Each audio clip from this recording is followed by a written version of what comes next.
Welcome to Tippcast by the Nenagh Guardian.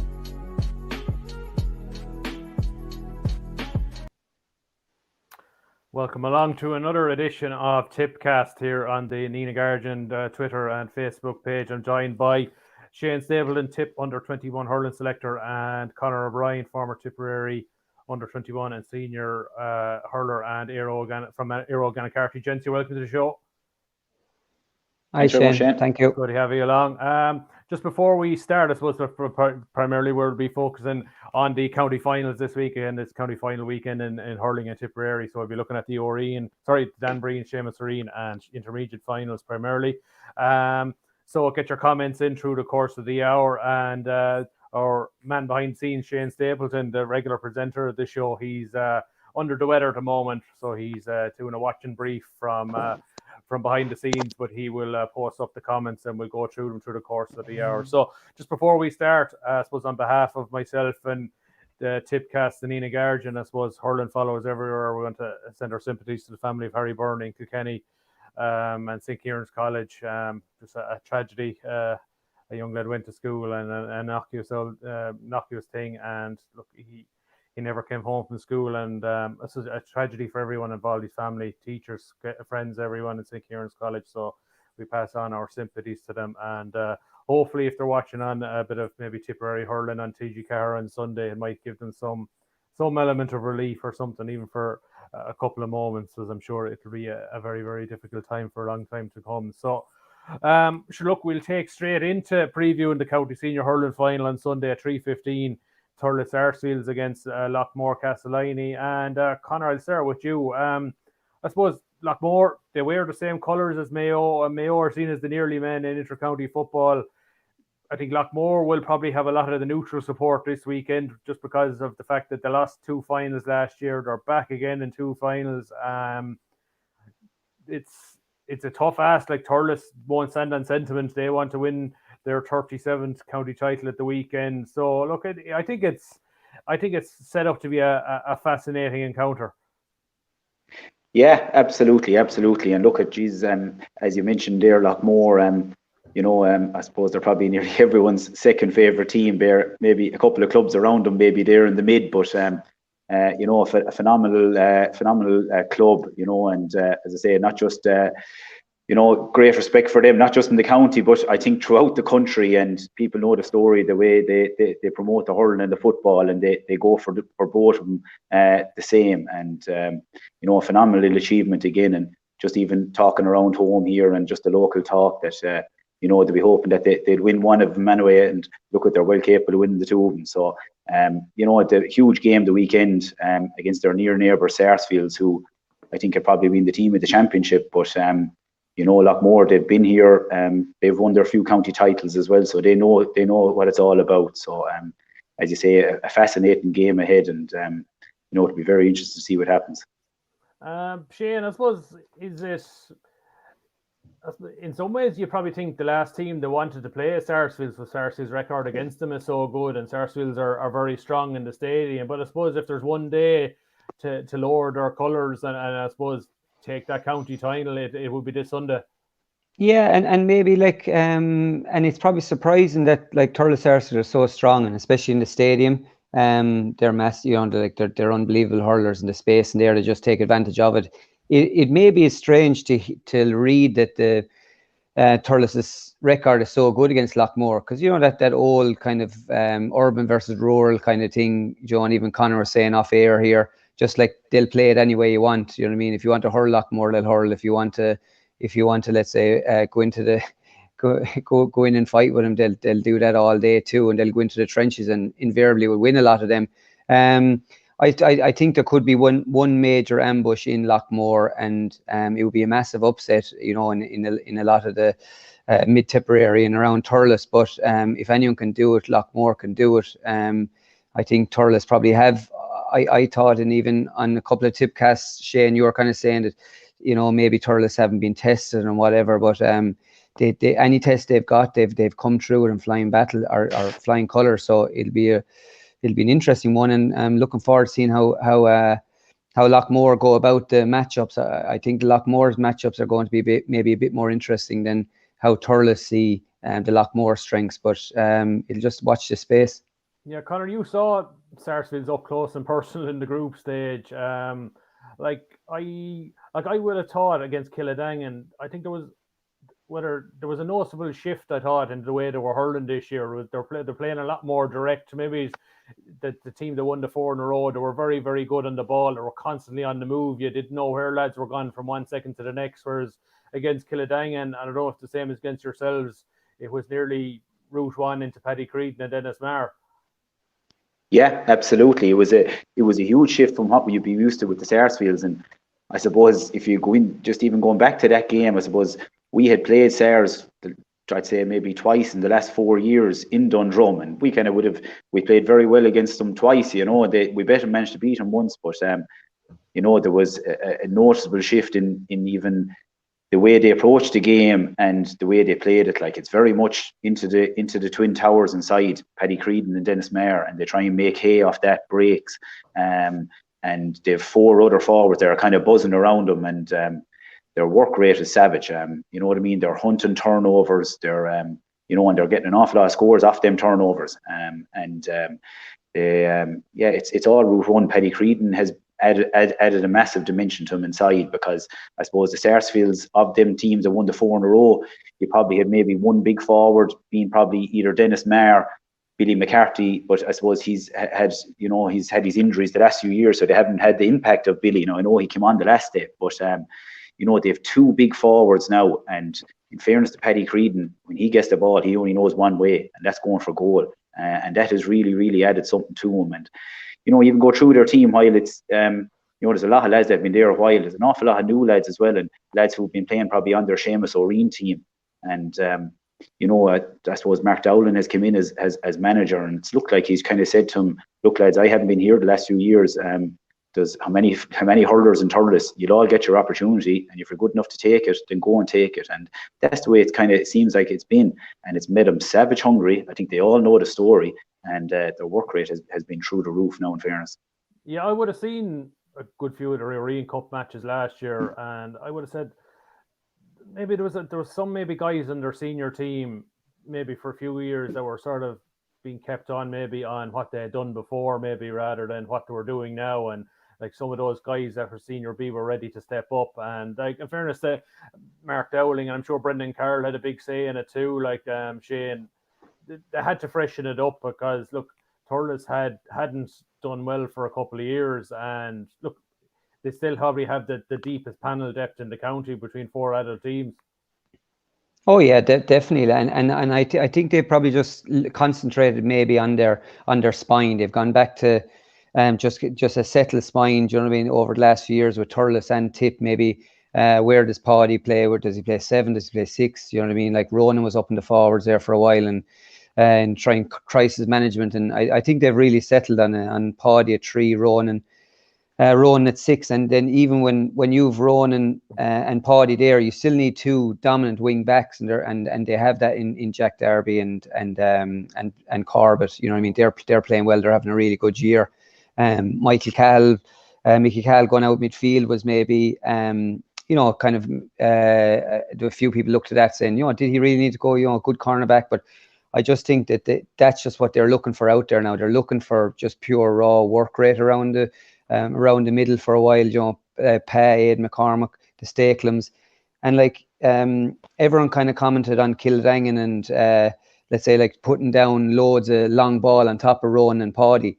But a lot of credit has to go to that forward line and midfielders for maybe the work that we wouldn't maybe kind of give credit to Thurles Sarsfields in the past, and the competition for places is the motivation behind that. Like when you've the likes of Billy McCarthy warming up on the sideline, he's going to get 10, 20 minutes, whatever. You work that bit harder when you see someone like that warming up. So competition is key for Thurles Sarsfields.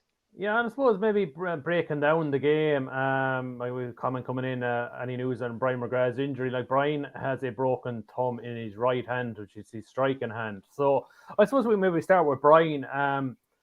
They haven't officially ruled him out. It's unlikely he's going to play, but I would be thinking, is there we probably won't start, but I don't know, Brian, Conor, I would throw it to you that be some way of considering that it's not his catching hand that's hurt, that he could you train him up in some way that he doesn't strike the ball? If he gets it, he just hand passes it off to somebody around him, or do you think is it too much of a risk to even count? No, I don't. I don't think it. I don't think it is, and I wouldn't be one bit surprised if I saw Brian McGrath playing on Sunday. To be honest with you, and I wouldn't rule out that hand being strapped to the hurley. Do you know what I mean? You just wouldn't. Them boys just live and breathe the thing, and I don't know the extent of the injury or anything like that. I'd heard a couple of weeks ago that it was a bad break, but I've seen lads with thumbs and they have managed to play. Now look at it, that depends on the extent of the injury and exactly what way he is. But I'd say watch this space and don't rule it out at all. Yeah, I think it would be a massive risk maybe to start him and have to bring him off. So you think if he is going to play, you probably think if Billy McCarthy suddenly appeared with 20 minutes to go and he got the crowd going like he did against Killadang, and that Loughmore could match it, like it is. There's little side instances like that which could appear on the day. Yeah, like it's all. I suppose it just looks at how Frankie McGrath and the lads will look at it on the line, and maybe would they kind of say, look, it's a shot to nothing, and we'll say that we start Brian and look, he hasn't traded in maybe a couple of weeks, and even he could just maybe physically tear into Thurles Arsefields for the first quarter, and then maybe bow out and let someone like Edward Maher or someone come in. Who would that be? The first 10 minutes of a county final might be a bit much for maybe a young fella like that. I'm not, they might be thinking that way. They could just go like for Billy McCarthy when the game opens up and go man for man with him. They could do an awful lot of things. I think I was trying to think during the week, would it like a thumb as bad as it is, and if rumour has it, Brian, like, instead of Breeden is unbelievable there, like he's as tough as nails and a great young fella. If he put off the operation, they have to. If he didn't go through with the operation last week, they're going to have some kind of game time. Would a broken thumb, even though as high up the knuckle as a rumour to be, is it better than a hamstring? And it probably is. Do you know what I mean? A little jab of an injection, like, it'll be horrendously sore, maybe during/after. But knowing Brian McGrath and knowing the influence of John and Noel in his ear and looking after him, I wouldn't be surprised to see him start. And just if Loughmore have been chasing games maybe all year, I wonder if they kind of felt if we could get ahead of SARS psychologically, we've a great first step on the ladder, and now seeking SARS chase us down, because I think everyone psychologically, Bursley, I think we're in the same boat. They saw Loughmore coming. Mile Rovers in football the other day, they saw Loughmore coming, and it's a daunting task. Yeah, Conor, I suppose we mentioned earlier the new style that Thurles are playing this year. Do you think that actually, in some ways, that might help Loughmore, because Loughmore can play anyway, but I think the direct style, maybe knowing what's coming, and maybe there's particularly in defence, they've really some teak tough backs that they don't want to be running and being dragged all over the place. Like they will fancy that battle to win that 50-50 ball, like. Yeah, absolutely, and you know what I mean. Being forewarned is forearmed, and I've no doubt that Loughmore will be ready for that. Now, the only thing I'd say about that is that while SARS are going the direct route, say if you're centre back maybe now and Aidan McCormick is centre forward, you're probably being told the minute the ball goes over your head, you're getting back to the D. You know what I mean? For the second ball that could be coming off the Dennis Mares or the Paddy Creedons. Now, the thing is, you've the ball players of the Stephen Cahals, you know what I mean, even Mickey around the middle of the field. You know that they'll have no problem hitting a 20-yard pass to Aidan McCormick, you know what I mean, into his paw if he's getting that 10 yards of space, you know, and they are able to play that way. But now, look at SARS all through the championship, that's what they've done, and they've put up huge scores, like I think it was 13 points to the average scoreline they won by in the group, you know, and and it had a good win over Clonalty as well. So, you know, and last day obviously was very close, but you know, I think Loughmore will be ready for that, but they're stick players around the middle, as I said, the Stephen Cahill, you know, Aidan McCormick, Conor Stakelum, who has a huge work rate, massive work rate, and has added a serious dimension to him. But he's scoring very well as well, and As I see something the other day where, say, the top 16 scorers in the Dan Breen, 4 of them are Thurles Sarsfields. So it'll just tell you the spread of scores that they have, and you have to be really, really tight with these boys. But that is right up Loughmore's alley too, you know what I mean? And they know it from the one thing that impressed me about Sars when we played them was the running off the shoulder around the middle. A minute a fella got it, there was fella left, fella right running. And, which will suit Loughmore from a running perspective. They know how to do that in the football, running with the likes of with the teams that they're playing, the Mile Rovers, the commercials.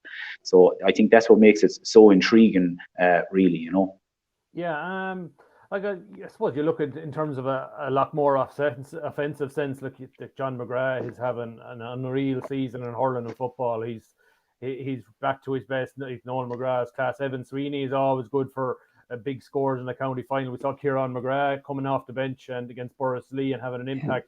I suppose, look, it's hard to see Loughmore maybe playing an awful lot of ball down the middle of the field. I suppose you just can't make heroes of Pádraig Maher or Ronan Maher. And again, there's no evidence to say that Thurles are not going to leave the two boys at 3 and 6. I don't think they're going to alter their game plan for Loughmore.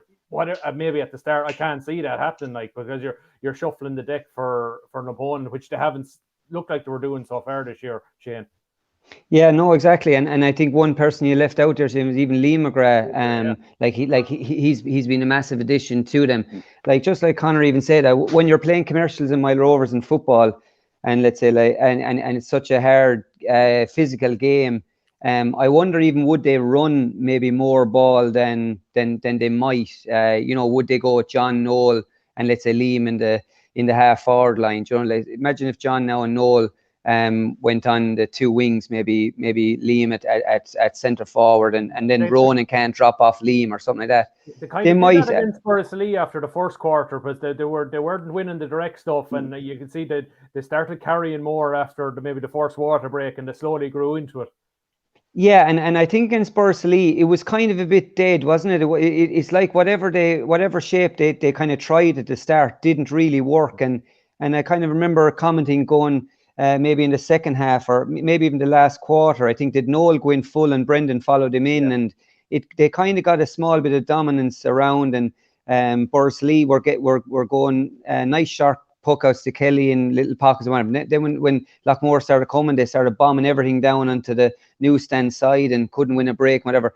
So I'm just wondering, would Loughmore almost, let's say, plan a strategy now for the first quarter? Or, they say, okay, we're going to go John there, Noel there, Liam there. I think they might want to maybe keep Evan Sweeney as in reserve. Like, he's so close to starting, he's so good, he almost deserves to start. But I think he gives you that something extra off the bench that he's just lethal, you know what I mean? And I just don't know. I can't think of whatever happened against Boris Lee in the first quarter didn't really work, and I can't see him going back to maybe that setup.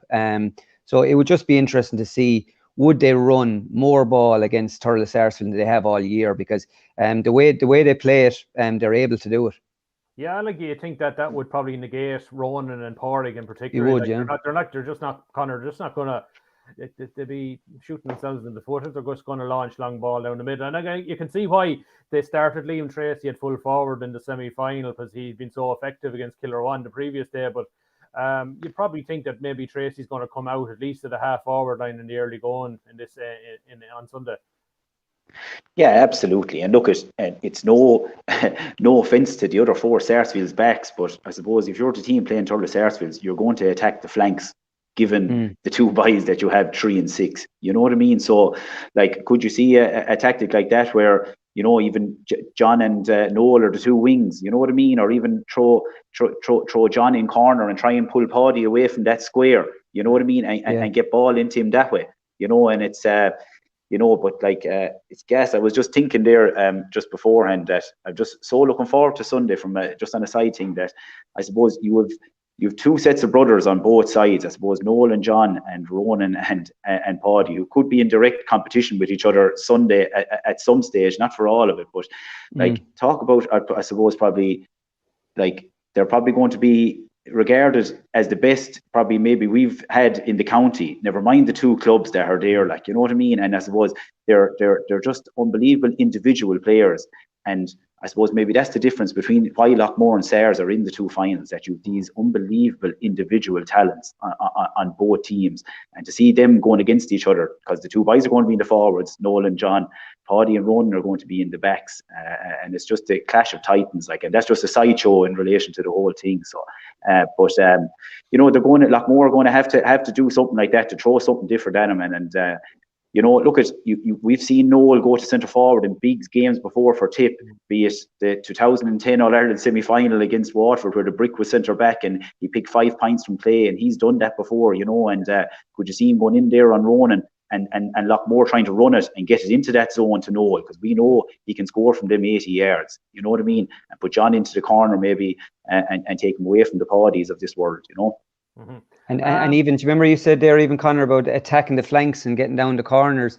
Like, can't you even kind of half picture now Noel spraying the ball across from one corner, one wing over to John or Evan Sweeney or Liam on the far side? Do you know what I mean? Like you said, maybe get Paddy or Rowan to come this side and then bang, you know. So they definitely will have a trick up their sleeve, whether it works then or whether the Thurles Sarsfields can counteract it then. It's just something to look forward to. You would think, based on the semi-final, that when Paul Flynn moved to the corner and Pádraig didn't follow him, that you think Thurles initially are going to go Pádraig 3, Ronan at 6. Okay, if we get in difficulty, then we'll make the switch. But I don't foresee them shaking up. They're maybe going down the man marking route initially.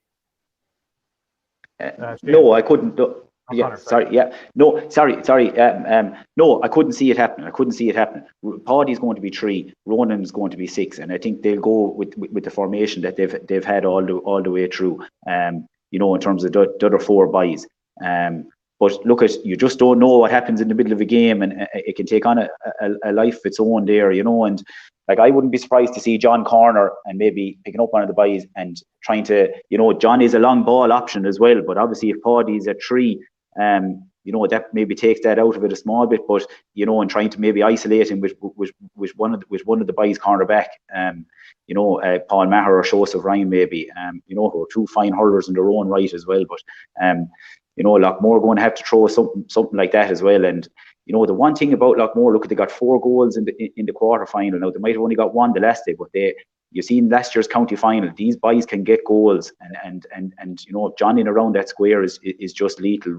We saw that against Killarwan, you know. So it'll be really interesting. I think they'll probably have to be clinical, Loughmore.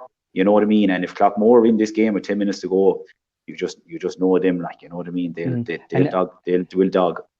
And even, do you know the way, going back then another bit, let's say, like Aidan McGrath, I didn't see going into goal at the start of the year. Yeah, do you know what I mean? absolutely. So let's say maybe are they kind of thinking, okay, maybe in last year's county final we needed to retain possession of the ball, go that bit shorter. Now they haven't been doing it much all year, but if they had the half back line of Brian McGrath, John Maher and John Ryan, like they you know, they can take any ball. They're very comfortable under pressure, you know, and then they could maybe start it with Willie or Joey or whoever coming off the shoulder, or, you know, turn and work it up the field. But it'll be interesting to see, have they kind of saved the sharp puck out option for final day. Mm-hmm. I suppose it's, yeah, sorry, no, I suppose for Loughmore, I suppose it's sticking to what you've done all along. You know what I mean? That has got you there, and what you do well, along with the maybe throwing something different at them. Do you know what I mean? That's going to, for a county final, that's going to try and get you over the line. So I suppose that's the real challenge for the Loughmore boys. Yeah, Conor, I'm not sure whether you were playing in the full back line against Sarsfields, or whether you got close to Paddy Creed, and like what's like he's. That's a fair dig now, Shane. I suppose I get the pun. It wasn't meant as a pun, but I can see what I said there. But just in terms of getting up close and seeing what this guy, we saw him with the Tip under 19s. He flittered in and out of the games against Cork and Waterford, and but like to score 5 points and play in a semi-final against a good Killadangan full back line has this guy potential to a really top class hurler for Tip going forward if he says there's progression? Yeah, he's massively impressed me. Now on the same evening, Shane, my hamstring was at me. But I was actually marking Dennis Maher the same evening. As I said to Dennis at one stage, I felt like one of the hobbits in Lord of the Rings trying to climb the big tree. But no, Creedon is a serious yoke, and you can see he's just playing more and more hurling the whole time. You know what I mean? And I think even with the 20s this year, he's come on so much since that, and whether that has given him the confidence and or what, I don't know. But I just saw him even against all. Look at Jesus, they bet us out the gate. But every time he got the ball, all he wanted to do was take you on. And that's a nightmare for any defender. Like, yeah, it reminded me of John McGrath. Do you know what I mean? When I used to be marking him, when I was finishing up, and just all he wanted to do was the minute he got the ball, take you on. And you see the difference between maybe the Stars of last year, say maybe not getting to a semi-final and a final and winning it, and maybe to this year, I think he could be, because he's asking that question of a defender the whole time, and if he's not, and because he has the four other boys, the Stapleton's, Aidan McCormack, Pay, popping off the shoulder. And, if it turns around and takes you on, there's only two options. Either you foul him, all right, or if you're good enough to hold him out, then they have the 3 or 4 boys who are coming off the shoulder, asking the question of the other backs, and it's opening it up for Stars. And Dennis Maher is the same, in fairness. If Dennis is not winning it, there is breaks, and there is loads of breaks. You know what I mean? So as a Loughmore back, you have to be so tuned into that, Yeah, Shane, I suppose when you were the Tip football senior selector, you're probably looking at Creedon maybe as a potential senior footballer, and now you're with the Tip under 21 hurlers next year, and you'll be working with Paddy, injury permitting. Hopefully, he'll be fit to play, and like he probably offers something different. Like, and you look the way inter-county hurling is going, a big, strong bulletin forward who can score, and like there's not many of them out there. Like, and when you have one, they're such an asset to any forward line. Yeah, and even, let's say, do you know the way in social circles, and there's an awful lot of talk about Paddy Creed and all. He's probably the most talked about player probably all summer. And to be fair to me, he's handled it really well. Do you know what I mean? Because let's say, right, you play well in the group stage, you have a good quarter final. You people are almost expecting him to maybe meet his match and whatever. And I was really impressed with him the whole day. But let's say they were a point up down the stand side, off his left hand side, around the 65 and straight over the black spot. If that went wide, you know what I mean? Like and Kildine come up and get the equaliser, like, you'd be lynched, like, but not a bother, and trust himself and execute it. You know? So I think the football has probably stood to him a small bit. Like, he's that physicality, but he's also that, like, he gets on the half step and he's gone past you, just like, the way like a good forwards, they want to square up to the goal, and he does that quicker than an awful lot of people. Conor, let's say, compared him to John McGrath, and it's very like that, because you don't have to be maybe quick, like, let's say, DJ Carey or whatever, but it's just that half turn that you get inside the cornerback. It's very hard to catch him, and then you lead let's say, right, the physicality is fine, but he's a good hurler too. Do you know what I mean? And like, he's scoring every match, and like, he's a big future if he, as you say, if he keeps injury free and he keeps his head down. And I don't know, I'd say Brendan Cummins want to be looking at him. I suppose we'll head towards predictions. I know in the Guardian I went for Sarsfields. I think the Brian McGrath thing is, I do think he'll play some part in the game. I think if it turns into an open game, I think Thurles will probably have too many shooters. But look, Loughmore have made so many of his eat-our words over the years. I wouldn't be surprised if they do win this one. It's hard not to see that Thurles probably just have that little bit more, and they probably have a strong bench to pick from. What do you think, Conor and Shane? Conor, start with you. I give it straight. I give the nod to Sayers, but I don't think by much. I think they just have that little bit more firepower up front. I think they have been the team in the championship. And look, we've seen it so often. Say Paddy has been the star, Paddy Creedon, but on final day it's someone that pops up, like Brian Mallochny last year being the hero for Kildangan, and but I just think that Sayers just have that little bit more, and you say the Brian McGrath factor and the whole lot, but I just give it to Sayers. Shane? Yeah, I suppose I'd probably have to agree. The only thing about, let's say, likes of Dara Stakelum and Connor Stakelum and Paddy Creedon, they're going to come up against a physical. Final, like. Yeah, Joe, and they're going to come up against a lot more defensive unit. Like an awful lot of teams go out and think, oh, let's say that full back line is there for the taking, or you know what I mean, we could maybe get a bit of joy in that corner or whatever. And a lot of teams don't seem to get it. You know what I mean? They don't seem to get that joy. I think if Loughmore, I think Brian McGrath is he's a big one. I think if he can play at 5 and play well, and just give that bit of stability, and maybe keep the likes of Evan Sweeney or Connolly or Maher or whatever on the bench.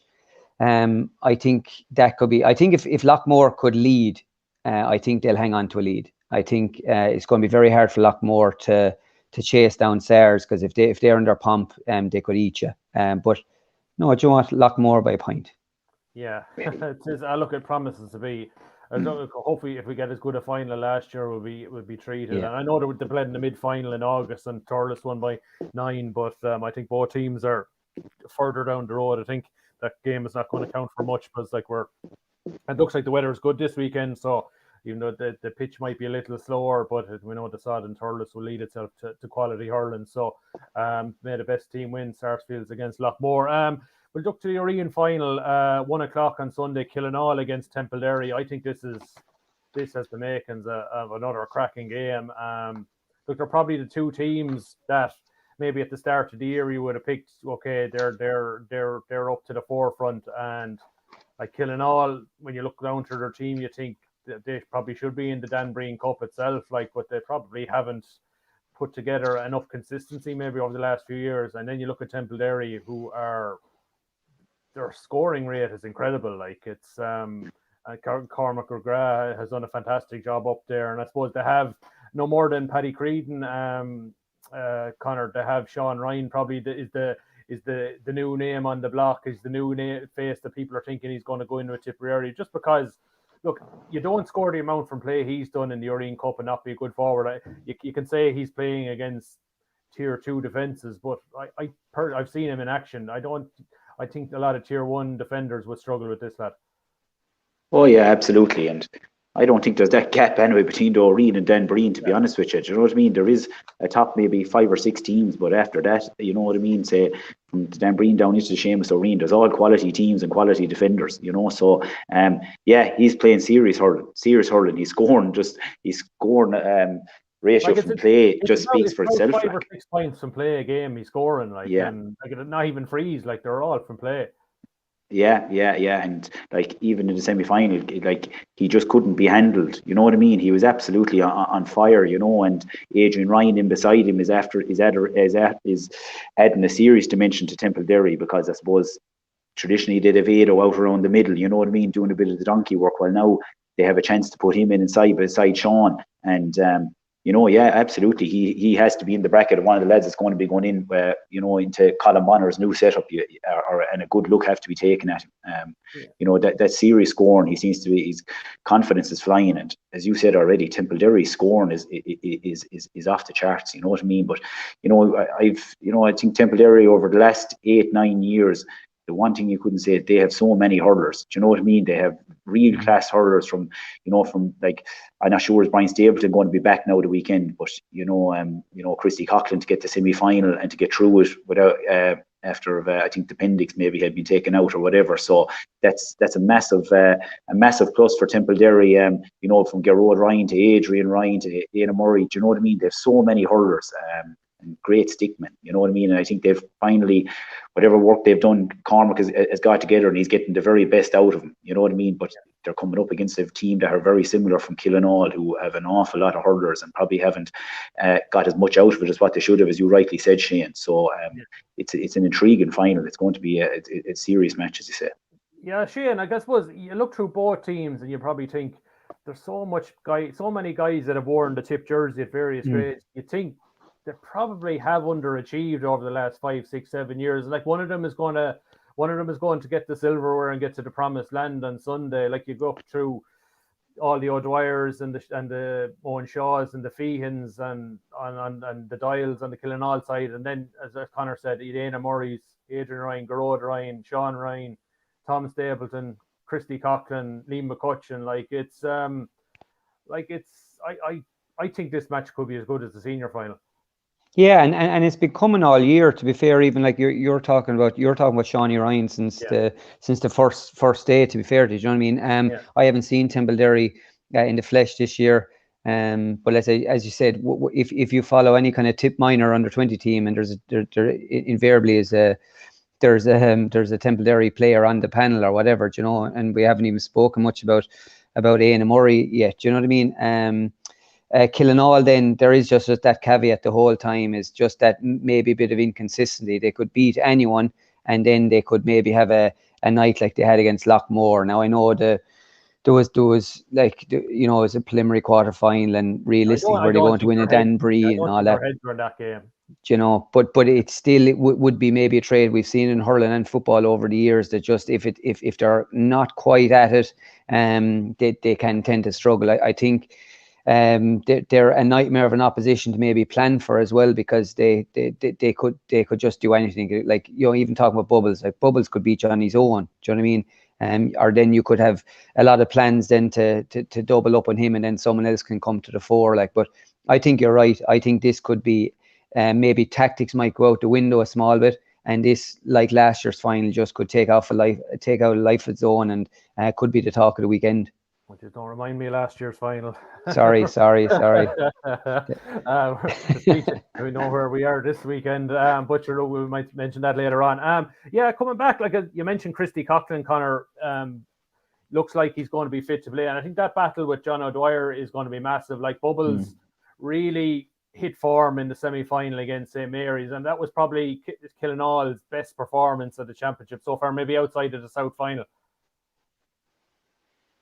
Yeah, absolutely, and that was a big win, because in fairness, I suppose the Mary's and Killinall had met earlier in the year in the South semi-final, and you know, if the reports coming back from that was that Mary's, you know, had a good chance to turn over Killinall that same day. So you know, but I suppose the one fascinating thing I'd find is we've played Killinall down through the years, you know, in the group stages there, we played them for a few years, and the one thing we would have always kind of said is, you know, we can't let these boys off the leash and let them hurl, you know what I mean? Because they have so many hurlers around the field.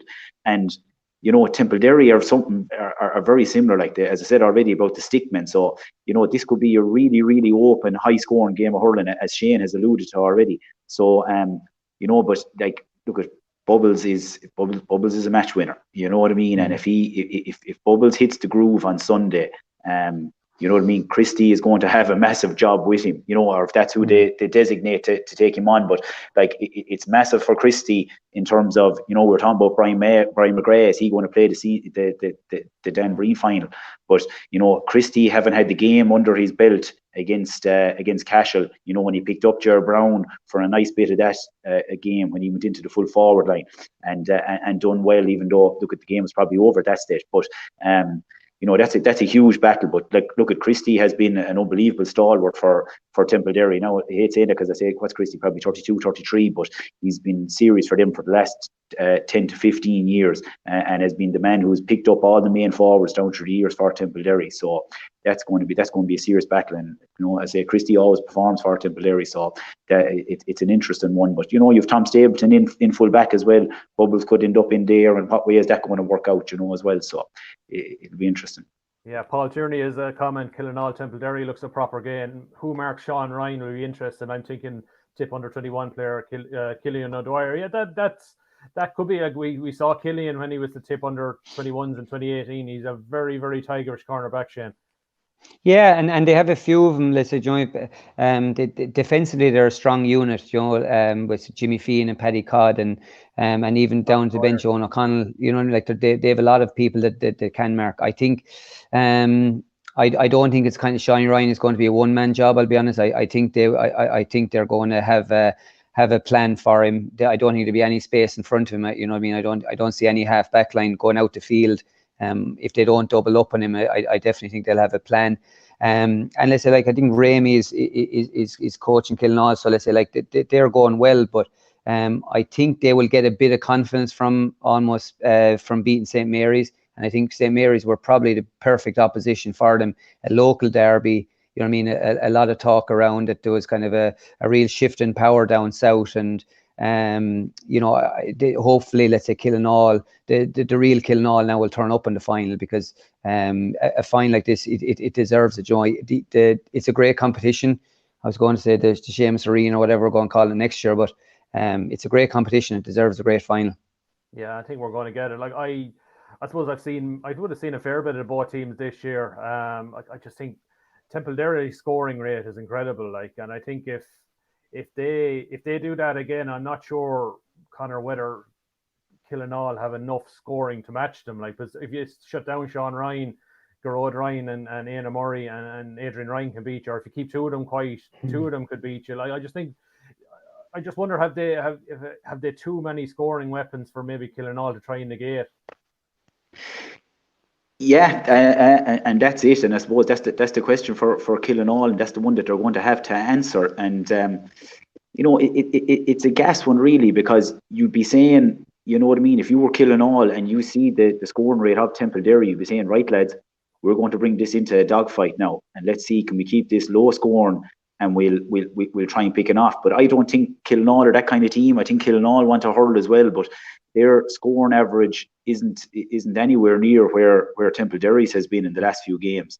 So it's going to be very interesting from that point of view. You know, I have Killinall that in their bag. I just don't know, you know what I mean, because they have so many hurlers and so many stickmen, but they've had a good year even in the, you know what I mean, they have won a lot of games within the south, and you know, Bate and Mullinahone. Now I know that's a derby game, and them games take on a life of their own. Do you know what I mean? It is really dog eat dog.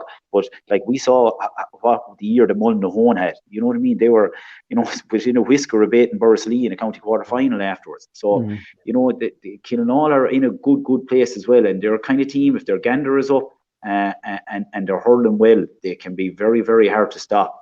And that's the, you know, it is a hard one to call now. Like, I know you're going to ask for predictions in a minute. It is a really, really hard one to call from that point of view, I think.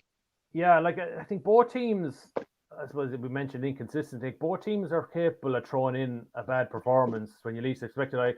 I would have seen Templederry play Borrisley in the North quarter final, and I think they lost by 24 points. Like, you just didn't expect that. And then, okay, they lost to Silvermines in the last group game. They rested a few guys, but then, like, they had the excuse that they rested a few guys, but if those things can happen, I think Killinall had that as well a bit with Loughmore, where it was a subpar performance and they struggle. I think the one thing I just hope from this weekend is we see the best of both teams, and we get a really good find. Both teams bring their A game, but I'd hate to see maybe one team or both teams maybe flop under the pressure of a county final, and that could happen. Like, it's a huge day for both parishes and both clubs, Shane. Yeah, exactly, and that's kind of what we were touching on, maybe with the senior finals. You know what I mean? Maybe the you know, let's say everything is going well for Thurles Sarsfields, and maybe they might have just a little off day in how they react. Like, out of all the finalists, one of the favourites is going to have an off day, whether to get away with it and just creep over the line. I think, just, let's say, probably Templederry might have too many scoring forwards, as we said. They're probably coming in with the best form, so therefore they might be kind of they might be in a really, really strong position. They have an awful lot of experience too as well, and Killinall just have to get everything right in the day, and you just don't know with Killinall, their form is just slightly patchy, so you probably have to go with Templederry really. Yeah, I'm going to go with Templederry, but I'm wary that there's a big one probably coming in Killinall. Conor, what do you think? Yeah, I give the nod to Templederry, but I will say that I think Killinall are going to be will be the best team that Templederry have played so far. You know what I mean? They're playing the best team, and it's I'll give the nod to Templederry now, but I'd say this will go down to the wire, and I wouldn't be one bit surprised if Killinall, because if they come with their A game, they have so much talent and so many hurlers, you know. And they'll probably need goals from bubbles. Do you know what I mean? If they get a couple of goals, they have a great chance. But Yeah, we'll look to the intermediate final now. It's on Saturday in Littleton at 2:15. Mine Temple 2 against Kilshean and Kilcash. And Shane, I'm bringing up bad memories with both clubs for you because they gave both clubs, I think, gave Golden a bit of a going over in the championship this year, if I'm not mistaken. Yeah, no, comprehensive victories now. Are both equally impressive, or what did you take from both sides when you came up against them? The first night we played Kilshean in the first night down in Fethard in the first group game, and in a maybe this sounds let's say disrespectful to ourselves, Borlahan and Mile Rovers, but maybe we kind of looked at maybe Kilshean subconsciously as, right, look, we'll have a go at Kilshean, they're by far the strongest team in it. And then maybe the rest of us will fight it out for second place, kind of thing. Now, it was never said, but maybe a few of the players were thinking that way. I was really impressed with Kilshean. I was really impressed with Mark Keogh. Like we've played Kilshean maybe I'd say 3 or 4 times in the last 5 or 6 years, and I just thought he was flying. I thought he was different level. And we'd have a couple of decent markers now, and Niall Heffernan or Shane O'Connell to go 1-on-1 with him. We didn't double up on him, and he blew us away. He was really good, and they've loads more than as well. Gibbs and Paul Maher and Bill Maher and Dara Brenda, was just loads of them, and it just had too much. I didn't probably see them going all the way. I thought maybe teams further down the road would maybe have a plan for Mark Keogh, but they're dispatching every challenge, and fair play to them, because they played lovely hurling now. They played, they tried to make space for Mark Keogh, so they kind of come back to field, and they're all get on ball, and if you try to crowd that area, the next minute then they'd have a little slip of pass, and Bill or Paul are running through the middle, and then get a little overlap and get, invariably get it to a shooter. Mine then, I thought mine were awesome. I was something like 111 to no score at the first water break, and you couldn't argue about it. I think Golden maybe hit the post and had a couple of wides, but it wasn't one of them days where we just they just blew us out of the water. They won every puck out. We tried to go short an odd puck out, and they overturned us up there. I think one ball hit the post, and it came down, and they ran it out from the back, and goal at the other side.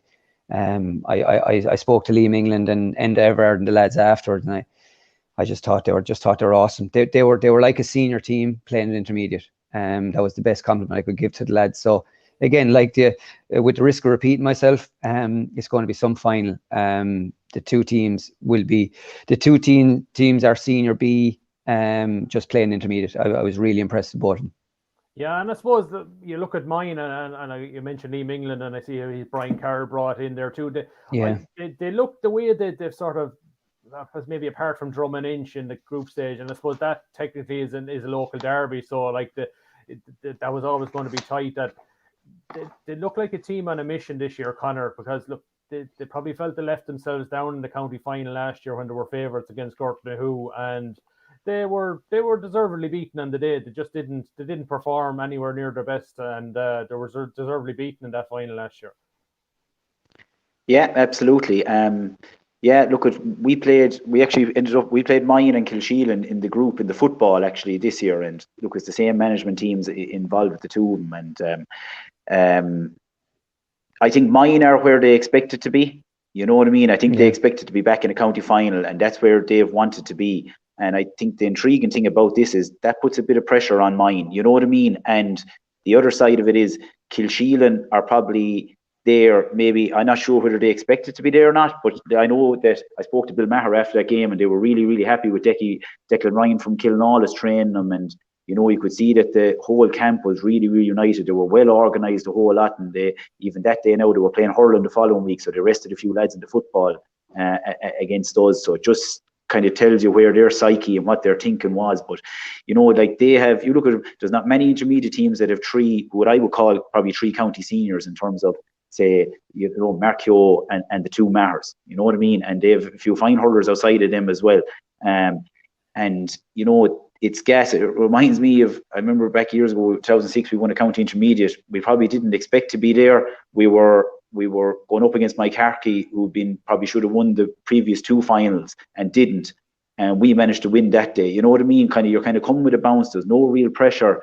There's no real pressure in some ways. And I think that's what makes it really, really interesting. Now, look, I know mine are on a mission, and that's what their psyche is. But, they know, I suppose, they know from last year that they're going to have to perform to win. You know what I mean? And it brings its own little pressure. And even at that, Conor, even just so we've Bill, Paul, and Mark on one side, and then you've Paul Maher, who's unbelievable in goal for mine. Tossie, Connor, Tossie, centre back, Conor Bowe centre field, and Garrod O'Connor, who I hadn't seen Garrod O'Connor in a year, and he was like a machine.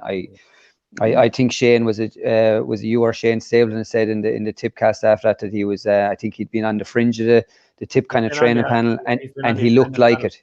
Yeah, he was unbelievable. He was like a fella now that you would say, okay, Colin Bonner, there's your 10 or 11. Do you know what I mean? He looked that strong, and he was getting flaked, put down the ball, put the ball over the bar, taking the frees himself. Temperament was brilliant. Yeah, I know he was probably maybe the one guy maybe on those under 20 and 21 teams that maybe tended to be taken off a lot in those games, but he always started those matches because Liam Cahill saw, so he was there to play a role. And the more I see of him, and I think Kelly and Kilruane is the same.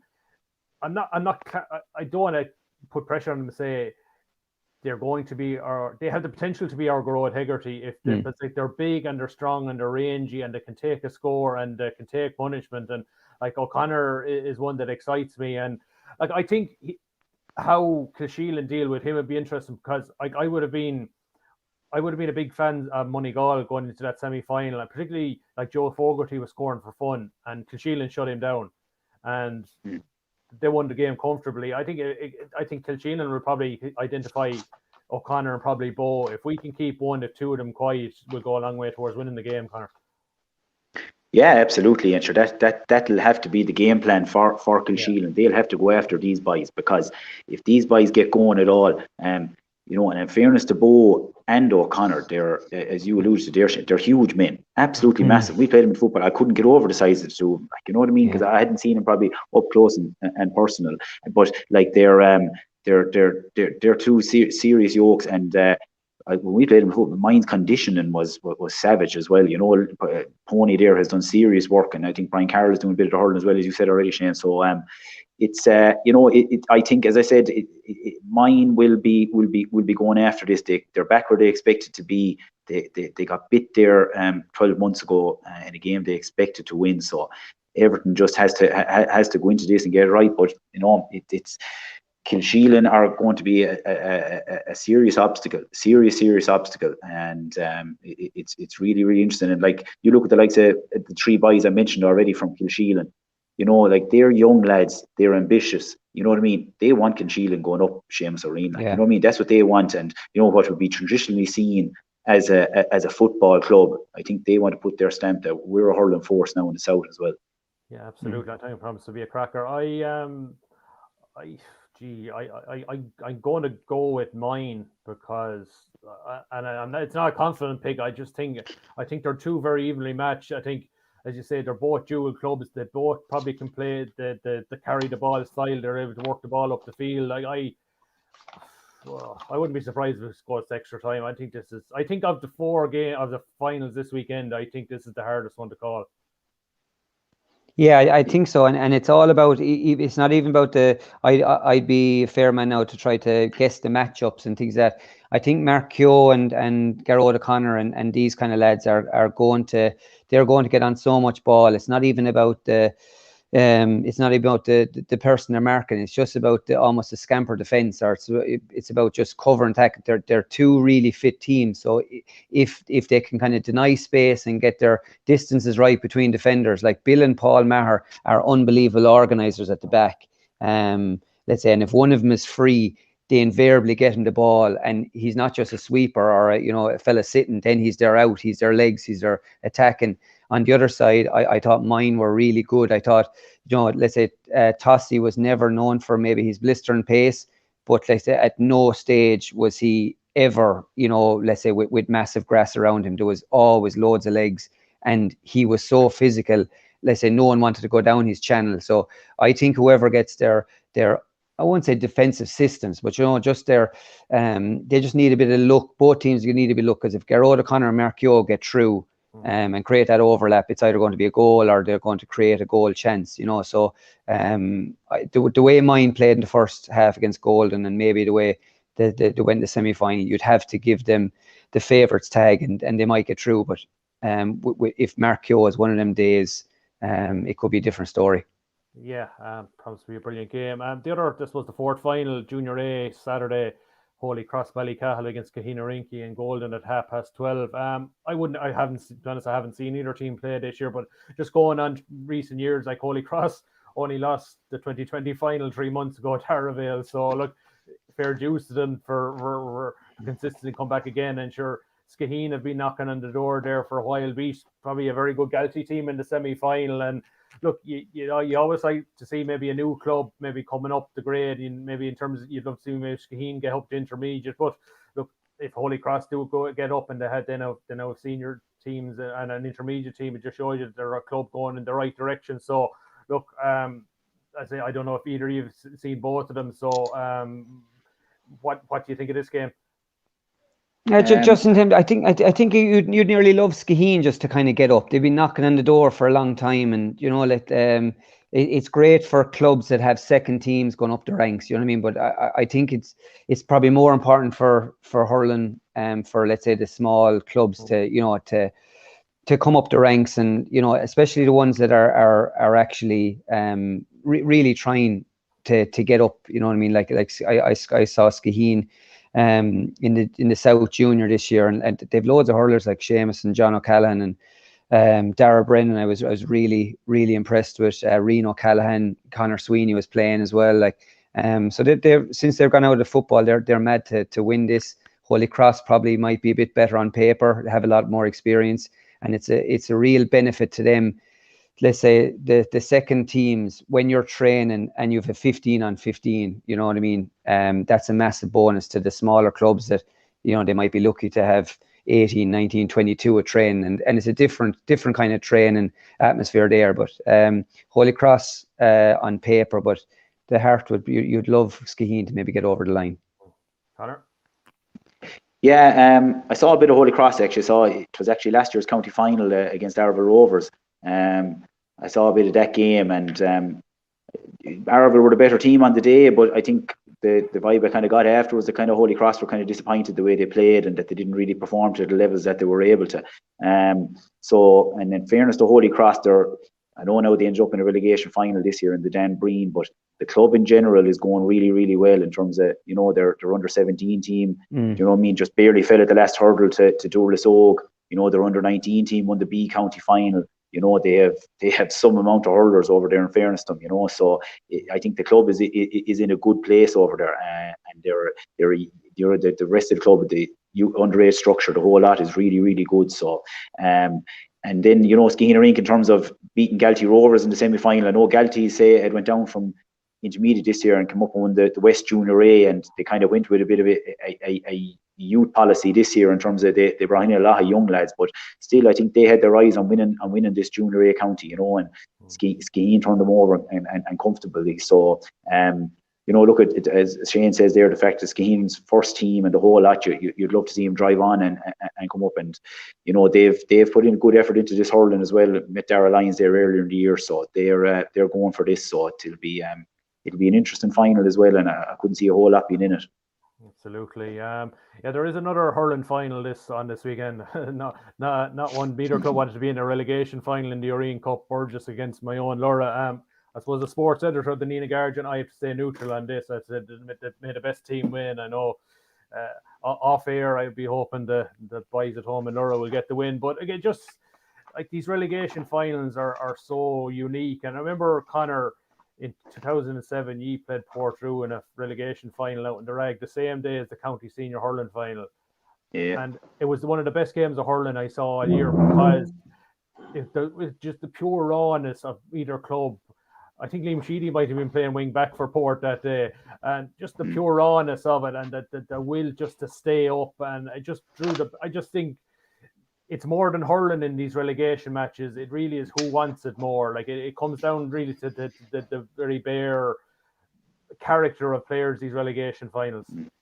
Yeah, geez, absolutely. And I've played in 4 of them relegation finals, would you believe, Shane? And Jesus, they are awful matches. Like, last year, yeah, you know, they're the ones that you just don't want to be in. But it's they're just gas games, because you're going into games. You're in a county final, right? But you're playing. You have no form. You know what I mean? You're struggling for confidence. Well, if you're in a county final that you're usually winning, you know what I mean? You're buzzing. The whole place is looking forward to it, the whole lot. But that's not the case with these. But look at they're dogged games, and it just literally comes down to the whole adage of who wants it more, and what are you going to do to get over the line, you know. And I suppose the good thing, maybe, I think, for both clubs, both Laura and Burgess, is the fact that they have got a bit of time since the semi-finals to whatever happened in them semi-finals to kind of get your house in order, reset, and say, right, boys, we have 4 weeks now to the relegation final. Do you know what I mean? And we just have to put absolutely everything in it. If this is what we want to stay at Seamus O Riain level. And it's, you know, I think it's the one grade that it is a bit of a, you know what I mean? That it's a drop, that you're Seamus O Riain, you're in the top 32. I know now it's going to Premier Intermediate, but it kind of just feels that, you know, I think ultimately, I think Laura would have had the aim at the start of the year, and I think Burgess the same. Lads, our aim is to get back up into Dan Breen. And now all of a sudden you're a game away from, you know, your aim start of the year was getting to be the 16th team, and now all of a sudden you're going to be team number 33. So it's a fall, like, you know what I mean, and it brings pressure, you know. And now I think I'm not trying to feed you down to Swanee here now, Shane, but I think Laura are you know, I know we've had your injuries and stuff like that, but I think you might just have that bit more. But it'll be, you know, they're awful games. And you know what could help Burgess too is having the experience of even played in the Dan Breen one last year. Do you know what I mean? And it does count for something. Definitely does. You bet them. You bet. You were the team that sent Burgess down last year, and I know there was very little in that match. Yeah, sure, only 3 points, and it was the wish of the post. You know, Stephen Murray hit the crossbar with a penalty, and we scored our penalty, and that was the difference. You know what I mean? We won by 3 points, so there was nothing in that game at all, and it just goes to show what can happen. You know, if teams just start going against you. Yeah, I think, Shane, like, in fairness, like, I think both teams have been decimated with injuries this year. Like, and like, it's like any club, if you start losing key players, you're going to, performance level is going to be affected. And I agree with Conor. The fact that there's been 4 weeks since the semi-final, I know Burgess have maybe shaken up their management, Laura, and both teams have got a few bodies back in the field, and that whoever survives, whoever goes down, will have had a proper shot at staying up. Like, so. Yeah, but the whole thing is just terrible. That it's a horrible kind of scenario to be in. Like, we were relegated twice. We had a good under-21 team. They would have been Tumivara back in the dream Tumivara team, and we never kind of felt we got a shot at relegation, or sorry, got a shot at senior. We would have been beaten by Clonolty maybe in an Odd West final, and I think we went down. We got relegated. We were beaten in extra time by 3 matches, I think. You know, so like, we weren't that far away. So then the opportunity came to go back up in the boardroom. We took it, and we were terrible the same year and went down again. But I can't explain to people that, let's say, how hard it is when you have a loss, when you lose that form, and just training becomes so, let's say, like, you just don't enjoy anything. Like, and we had a big population that were in Dublin, and when we were going well, and let's say at the higher ranks, all the lads would be down midweek and everything was great and whatever. Then when things are going bad, no one even comes home they just come home for the matches, and you just the everything just slides. And let's say it's easy. Relegation, it seems like such an easy thing in a boardroom. Tick the box. Someone has to go down. I agree with that. And then you'll have people. I'm sure if you lose 5 out of 6 games, you deserve to be going down. But I don't think a lot of people know the impact it has on a community, or on a parish, or on a team. And teams break up over relegation. Do you know what I mean? It's not as easy to go down. Oh yeah, sure, look, we should win matches. Look at Burgess. It's just not easy. You know what I mean? And psychologically, I see criticism of teams. I'm sure, look, you're staying up just to win one match a year. But I don't think people take into history and the camaraderie that it is just of that one challenge, just to pitch yourself against the best and stay up there. I hope both teams play well. I hope it's not decided maybe on a penalty or refereeing decision or something like that, because that does kind of haunt you. And it's just I wish the two clubs well, because it's not a scenario that any club want to be in. No, and particularly even with the Seamus O Riain change into, know what I mean? We just don't know.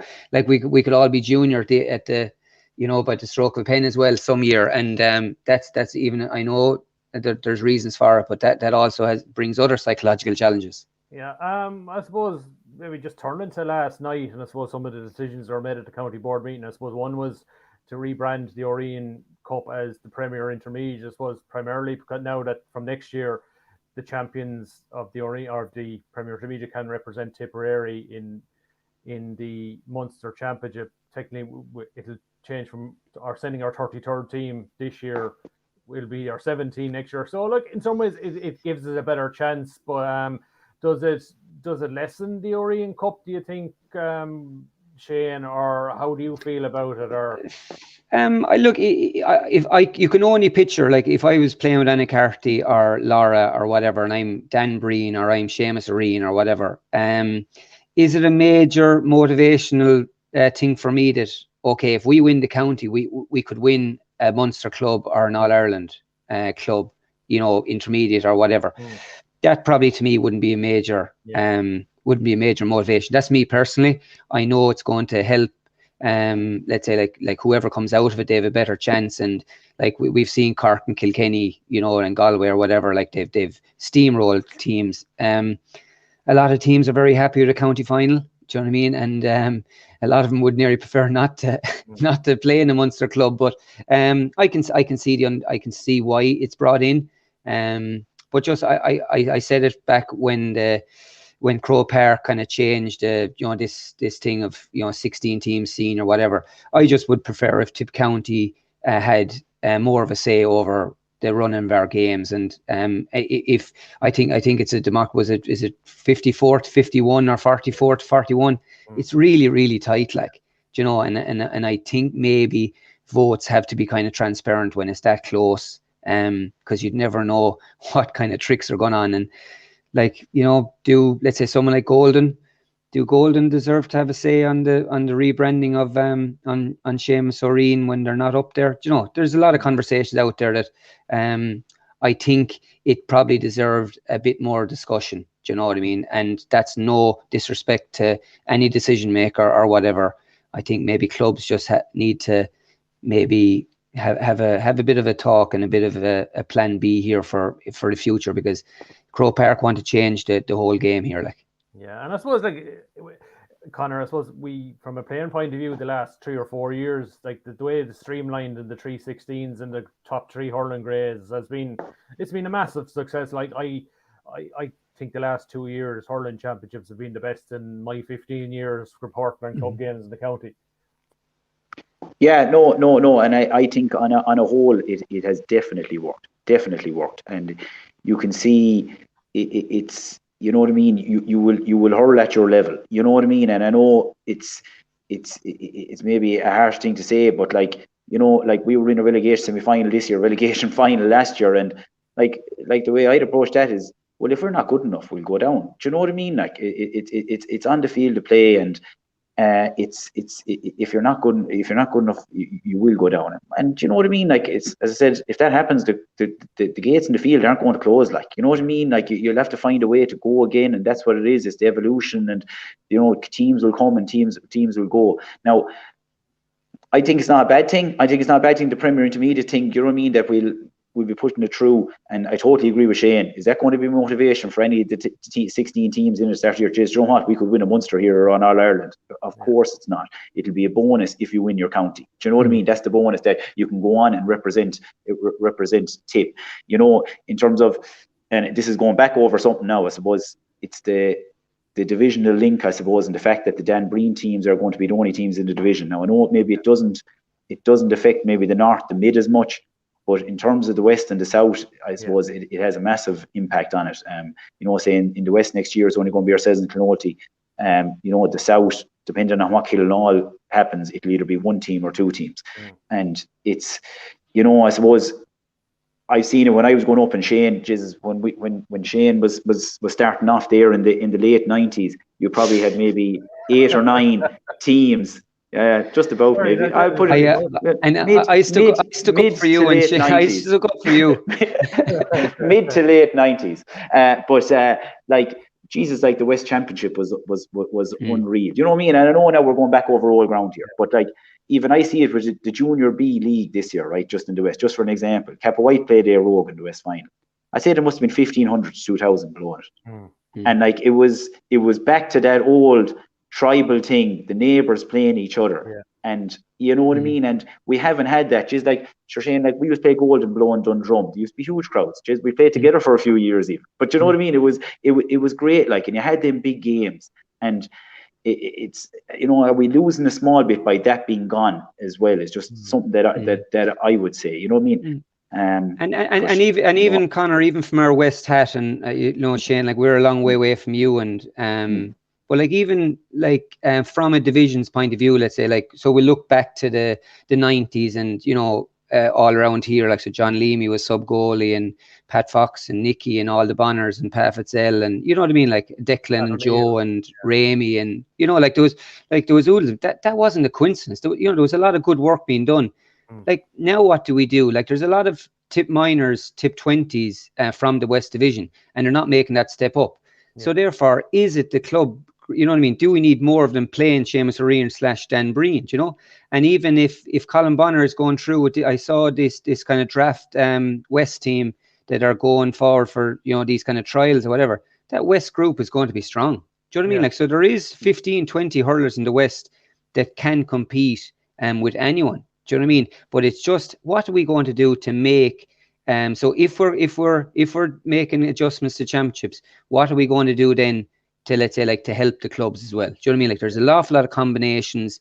There's a lot of clubs losing their identity down here just because they're combining from underage and whatever. And we just need to be very, very aware of the impact of certain decisions on clubs. You know what I mean? Because a lot of them aren't in a great place, let's be honest, and a lot of them need a bit of help. And I just think clubs need to almost work together and think of a plan of what they want. You know what I mean? What do we need coaching in schools? Do we need, is there some kind of funding linked to population or whatever?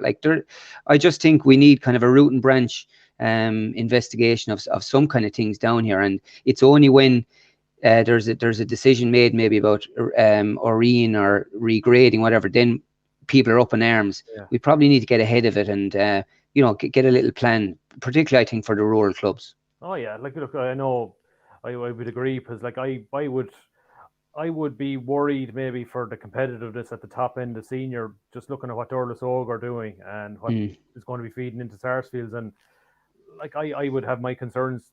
People might think, God, things aren't too bad in the north, but I'd be wary at underage that we've maybe our divisional champions and particularly in A, when they go down to play Thurles, Sarsfields and maybe St. Mary's, haven't been winning the last while. You can never afford to take your eye off the ball, and you can saw what happened in the West. You go from dominating the thing in the late 80s, early 90s, and now just down to 4 senior teams. But I'd like to think Kickham's and Kappa White will come again, and that maybe numbers in the divisions will start to even itself out over the next few years. I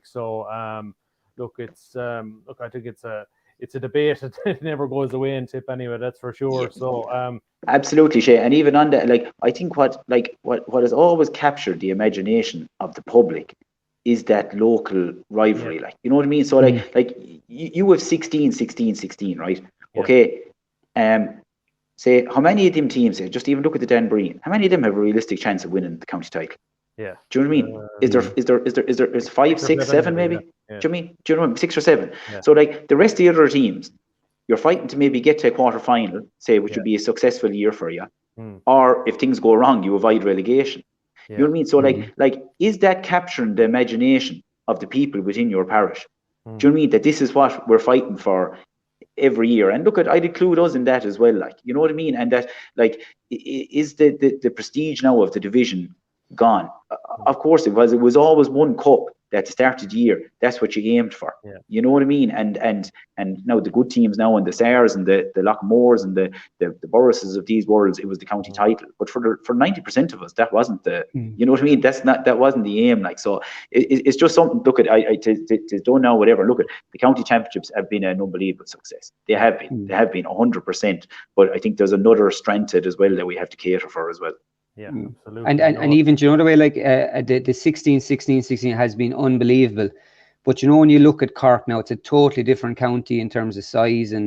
But let's say every player in Cork will get a chance to play senior hurling because of the divisions. Do you know what I mean? And you can play at Duhallow and you can play at Avondhu and whatever. And you know, and I think that's keeping players in their small clubs. I think there's a lot going on here in Tip now that it's seen that you have to, let's say, to be on Colin Bonner's senior team now, you'll have to transfer, you'll have to be playing senior, you'll have to be playing, you know, and it's just that's hard on the small clubs because like, what's the point in trying to bring up a team and combine with a team and then sure they're gone, you know, and not a lot you can do. Do you know what I mean? Not a lot you can do with the dynamics of it, but it just shows what other counties are doing. It'd be lovely to have a little touch of that ingredient in the mix. Yeah, it'd be interesting to see maybe down the road whether demographics maybe lead maybe to having some divisional teams like it happens in Kerry. I know they're probably forced because some of the areas are very small in their senior football championship. But look, it'd be interesting to see how things work out next year and whether there'll be more tweaks. I think we'll leave it at that there. Conor and Shane, thanks for joining us. Comprehensive as ever, and look, hopefully we'll get some very, very good county finals at the weekend in the hurling championships. That's about it for this week's show. You can listen back on SoundCloud and watch it on the Nina Garrison YouTube channel. We'll be back next Wednesday, hopefully with a fit against Shane Stapleton from the Boris Lee version, and we'll be reviewing the hurling final and build up to the football finals. Thanks, lads. Thanks, Shane. Thanks, Shane. Mind yourselves.